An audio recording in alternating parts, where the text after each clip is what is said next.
Hello everybody, Mark here. Have you ever wondered how an episode of Game Maker's Toolkit gets made? Well, that's what I'm going to show you in this Patreon exclusive video, which will explain the process behind my recent video, How Game Designers Protect the Player from Themselves, and also answer some questions from my Q&A post. So step 1 is to get an idea. Sometimes it's just based off of a game I'm playing. Sometimes it might be something I'm curious about, like what makes good AI, and the video is just an excuse to research an interesting topic. For this video though, the spark came from a random comment on Turbo Button's cover shooter video. John talked about Vanquish, and someone in the comments said that the game was all well and good, but they didn't feel like the game really made you play it like a crazy ninja badass. And then someone replied to that comment with this: I think this is definitely a problem on your side. It isn't the developer's job to make you play the game creatively. Their job is to provide you with the sandbox in which to do so. If you have a dull time in a game while not utilizing any of its hallmark mechanics, that's kind of your fault. And I thought, I don't really agree with that. I think it is a designer's job to at least nudge you in the right direction, and most good games do just that. And so I wanted to make a video that would explore the ways that game developers can encourage you to play in interesting, creative, and fun ways. Richard and Raphael asked about my research process, so here we go. First, I try to think of stuff I already know. So for this video, it was actually quite a bit. I knew I wanted to talk about games like Doom, Spelunky, and games with scoring systems. I wanted to talk about World of Warcraft's rest system. I remembered that Nels Anderson said some smart stuff in his Designer Notes podcast, and I would probably want to use Soren Johnson's quote about optimizing the fun out of a game. Now you might think that I would have some amazing archive of everything I've read or listened to or watched, which I can easily access. And I do have some stuff for that. I used to use Trello, which is pretty good, but these days I just have everything in Apple's Notes app. I have a big list of potential videos and then paste links and slides and quotes and whatnot into those notes. But a lot of it is just in my head, which is dumb, but it actually works for me. I have a pretty good memory for this stuff, and it's not hard to track down an old article or video. Beyond that, I needed to put in the research. This was a tough one to find good sources for because it's quite a vague and abstract subject. It doesn't have a pithy name or an obvious expert or anything like that. I often use the GDC Vault. You've got amazing designers and developers explaining their craft on all sorts of different subjects. I plugged in a few keywords into the search and ended up with Sid Meier's talk on human psychology, which I would use for the intro, and also a good video about how Blizzard tweaked the health system for Diablo 3 to encourage risky and aggressive play. I didn't use that, but it is pretty good. Gama Sutra is often a good source. I didn't find much of use there for this video, but I could have been searching for the wrong things. This is another huge archive of developer interviews and postmortems and blogs, so that can be extremely useful. I had a look in a number of design books, so maybe this will answer Emma's question about books. I like to flick through A Game Design Vocabulary by Anna Anthropy and Naomi Clark, The Art of Game Design by Jesse Schell, Game Design Workshop by Tracy Fullerton, and of course, Spelunky by Derek Yu. I don't use those first 3 books as much as I should, mostly because I'm too lazy to actually read them, and because I prefer to use concrete examples from existing games rather than abstract notions, but there's still plenty of ways to use those books. Raphael asked about how to motivate yourself to actually read this stuff, and I guess breaking it down into topics like I do for my videos is quite a good idea, because when you desperately need to find some good quotes or examples for a video or an article, you'll read anything. Anyway, my main source is usually just Google. But this was near impossible this time because the search terms were just too broad. Searching for encouraging player behavior just led to articles about games that make you quit smoking or whatever. I don't think I really dragged up anything of value other than this video with Blizzard's Bill Roper, which helped cement this idea that reward is often better than punishment. A really good source is to just ask people. I'm a bit wary of doing this for stupid reasons like it will give away the next video, but I need to get over that because it's very handy. In this case, I asked for examples of games that encourage playstyles on the GMTK Discord, and Megazaver mentioned XCOM 2's turn timers. This was evidently A good call. I did vaguely know about this. I played some XCOM 2 at launch and I knew the timers were controversial, but Megazavur totally gets credit for jogging my memory. I then went back to Google, searched for something like Jake Solomon turn timers, and found the perfect article on Rock Paper Shotgun. It explained why the timers were added and why they went wrong, and yeah, this was going to end up in the video for sure. I'm not very tidy with my note-taking on all this stuff. It's just dumped into various text files, links, quotes, random thoughts I have. It's a bit of a mess, but again, it works for me. One last thing is playing the games themselves. That's often the biggest piece of research on a video, though not on this one. But I did play XCOM 2 a bunch to remind myself how the turn timers worked and how they made me feel when playing. Ivan talks about taking notes, and my general approach for a game like Donkey Kong or a Zelda dungeon is to try and play through once just completely without notes. Play it like I'm playing it. I think this is important. I want to have a normal experience and be able to draw on that later. You know, was it hard? Did I get lost? Did I enjoy myself? How did I feel? Things like that. Then I'll play through again and take notes, maybe even draw maps or charts. Whatever the case, I don't really like to pause and take notes all the time when I'm first playing a game because it disrupts the typical experience of playing it. Oh, but capturing the video is good. I can play and then watch the video back and take notes from that. So Matthew asked about writing scripts. Once I feel I've done enough research to be able to talk about the topic, I start to plan out the structure of the video. I find structure to be the most important thing. I want to grab people's attention, carefully guide them through the information, segue seamlessly from point to point, address caveats and confusion, make a strong argument, and hopefully keep the person interested until the very end. I often figure out the structure in a handwritten form. Well, I use an iPad app called Paper and my Apple Pencil. I like being able to make doodles and sketches, and when I have a text editor in front of me, I have a habit of writing too much when I really just want to be thinking about the main ideas and bullet points. Handwriting the notes stops me getting too wordy. So my structure at the beginning was this. Game designers want you to experience their games in the most interesting way. That's a man being a ninja badass. But players often play in more boring ways. That's a man hiding behind cover. I'd use the Soren Johnson quote to back this claim up. Then I'd say, so we encourage players to play closer to the intended experience by encouraging and discouraging.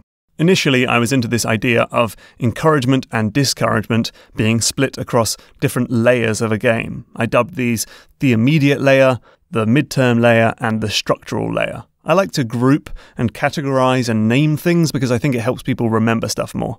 Then I would kind of wrap it up, but then add in this caveat that it's hard to get it right and look at XCOM 2's turn timers and Breath of the Wild's durable weapons. I'd talk about forcing things and rewards versus punishments, talk about Mark of the Ninja stuff, and then an actual proper wrap-up. Before I moved on to writing the script, I decided on the video's title. I like to think about titles and thumbnails and descriptions and how I'll explain the video in 140 characters quite early because this helps me nail down the core point of the video. I also sometimes write a thesis statement or a question or something like that to help guide me and make sure everything in the video points to the same thing. I'm still not perfectly happy with the title, and in retrospect, the title and thesis statement aren't actually that close, so maybe I messed up there. I then write the script, using my notes as the template for where to go next, but of course I'll make lots of changes to make stuff flow better. Now this is just the first draft, and we'll go through many changes before I'm happy with it. I like to think of my video as being big blocks of text, which are about different things that I can then jumble around and put in a different order. So the video started like this: an intro, different types of encouragement and discouragement, getting it wrong by forcing the player, getting it wrong by punishing the player, ending. This kind of worked, but it also felt weird because I talked about how to do stuff and then halfway through the video backtracked on some of those ideas and said they were actually kind of bad. It just didn't sit right. Eventually, after a lot of juggling, I realised that a better way would be to start with the game that gets it wrong by discouraging a playstyle, then talk about why. It's because it punishes you when it should be rewarding you, which lets me talk about encouragement, and also because it forces you, which lets me recap the episode and then end it.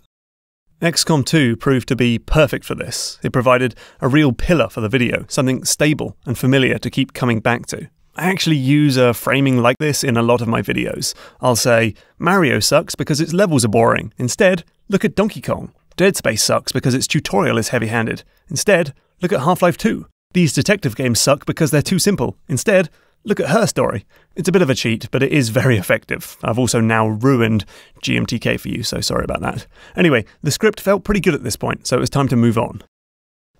Jezza asked about capturing footage, which is the next step. Yes, I do keep footage to reuse in future videos. I have a pair of 4 terabyte hard drives full of game captures, and I leaned on these quite heavily in this video.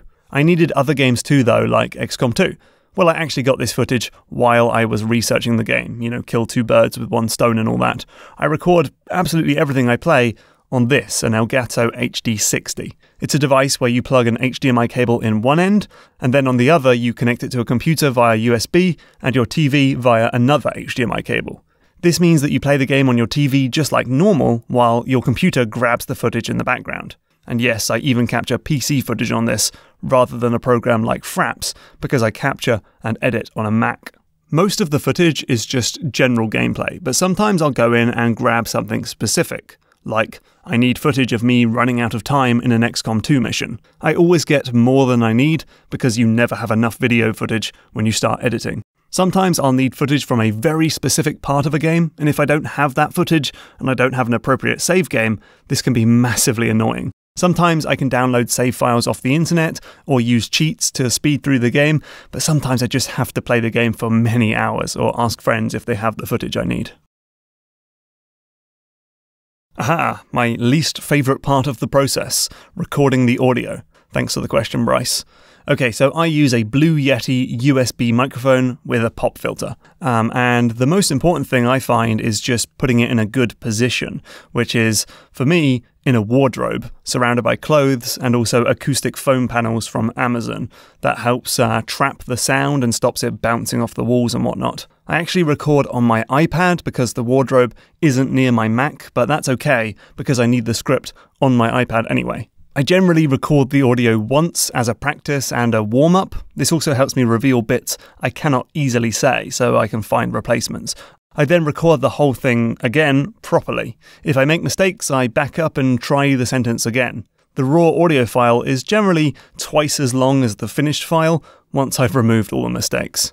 I drag the audio into Audacity and put a few effects on it. I generally use a noise removal tool, a compressor, and a tiny bit of bass and treble. I then go through once and remove all the mistakes, and then go through again and remove the breathing, mouth noises, any plosives that the pop filter didn't catch, and stuff like that. It takes forever, and I procrastinate like crazy during this. Okay, so this is the fun bit. Jan, Thighs, Kerry, and Slam Bam Action Man all asked about video editing. I use Adobe Premiere? I don't know. And I learnt the very basics from someone at Pocket Gamer. He taught me how to drag in clips, apply effects, and things like that. Beyond that, I learnt more by just playing around and messing with stuff. I use some tutorials sometimes for more difficult edits, but I'll get to those in a bit. Okay, so I first drag on my vocal track. Then I'll grab a bit of game footage and find a small clip I need. I use the I and O keys to set the in and out points and then drag that onto the timeline, and then repeat this process about 100 times. I don't often work chronologically or alphabetically or anything like that. I just jump around the whole thing. I often focus first on stuff that needs to have relevant footage behind it. Like, if I'm talking about the Spelunky ghost, I'll have to find a clip with the ghost in it. And once all of that stuff is in, I'll fill in the blanks with more general footage. I've often already decided what sort of footage will go where while I'm writing the script, but every now and again I'll be stumped. At one point I say in this video, this is not to say that games should never punish the player, and I just couldn't think of what to put behind that audio. After a long time I realised that I could use a game that penalised you for killing innocent civilians, and so I spent ages just beating up people in sleeping dogs. In terms of transitions, fonts, and quotes, I try to use stuff that's pretty unobtrusive and clean. I like white text on a dark background. That's good enough for me. I like simple cuts, like a cross dissolve or just a wipe across the screen. When quoting a website, I'll often edit the HTML to get rid of ads and images and make it black and white, and then invert the image and apply an opacity effect to get that nice see-through effect. I just try to make it look posh, but not over the top. For the more intensive motion graphics, I start by figuring out what it should look like in Photoshop. This lets me figure out composition and fonts and colors and everything really easily. I'll then export out the individual bits as PNG files and drag them into Premiere, and then animate them. For this wow thing, it's just lots of different bits of text and small images, and then I made the lines rotate, but I moved their anchor points to the center of the clock so it rotated properly. I made the minute hand rotate a certain number of times and then divided that by 12 to make the hour hand move around once every 60 minutes. That's probably more detail than anyone would notice, but it's important to me that I get stuff like this right. For effects that Premiere can't handle, I'll make the effect in another program and then import the video. I use After Effects for some stuff, but I actually like this thing called Apple Motion, which is a bit easier to use. My 3D guy uses 3D Studio Max for the Zelda dungeon stuff. Another thing to think about in the edit is pacing. You've got to give the viewer some time to breathe, and you can let them know that you're transitioning into a different subject if you fade out, stop the music, and then fade back into different footage. Oh, yeah, music. I use stuff that's either free to use or I ask artists for their permission. When it comes to game music, well, I technically shouldn't use this stuff. Even if I'm making a video about Cuphead, I shouldn't use the Cuphead music as a backing track. But at this point, everybody does it. That wouldn't hold up in court, but there we go. One final thing is that I'll sometimes record some extra lines and put them in later. Maybe I made a mistake, or maybe I'm just not happy with something. In this GMTK video, the entire ending was rewritten and re-recorded. Finally, I'll export the video and watch it through once to make sure it's okay. If there are any issues, I'll fix them and export again. I upload the video to YouTube, write the description, make the thumbnail if I haven't already, apply the subtitles, and then get it out there. Or at least to $5 patrons and then $1 patrons and then everyone. Whew! Well, there we go. If you saw my bonus video, then you'll know that I didn't actually nail this video on the first go, but I'll come back to that in the GMTK newsletter later this month. For now though, hopefully that explains just about everything, and if you still have some questions, drop them in the Patreon post for this video or just DM me on Twitter and I'll try and help you. Goodbye.